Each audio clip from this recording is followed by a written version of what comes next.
عرش کے نیچے کے خزانوں میں سے حضور صلی اللہ علیہ وسلم فرماتے ہیں مجھے 4 چیزیں ہدیہ ملی ہیں، مجھ سے پہلے کسی نبی کو بھی یہ ہدیہ نہیں دیا گیا ہے۔ نمبر 1 سورہ فاتحہ، نمبر 2 آیت الکرسی، نمبر 3 سورہ بقرہ کی آخری 2 آیتیں، اور نمبر 4 سورہ کوثر۔ یہ مضمون کچھ بخاری میں ہے، کچھ مسلم میں ہے، کچھ ترمذی میں ہے، کچھ ابو داؤد میں ہے، کچھ بیہقی میں ہے، اور کچھ مجموع الزوائد میں ہے۔ الگ الگ ساری حدیثوں کا میں نے خلاصہ بیان کر دیا۔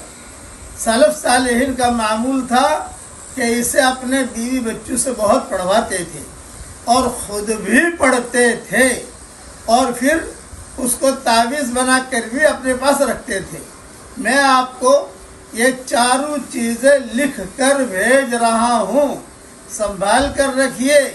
اس میں برکت ہی برکت ہے، عزت ہی عزت ہے، سعادت ہی سعادت ہے، اور غلبہ ہی غلبہ ہے۔ اللہ تعالیٰ نے ہر خیر ان 4 چیزوں میں رکھی ہے جو عرش کے خزانے سے حضور صلی اللہ علیہ وسلم کو دی گئی ہیں۔ اللہ تعالیٰ دنیا اور آخرت کی ساری ترقیاں ہمیں عطا فرمائے، اور ہم سب کے چمن کو اللہ روشن اور آباد رکھے۔ کہیے آمین۔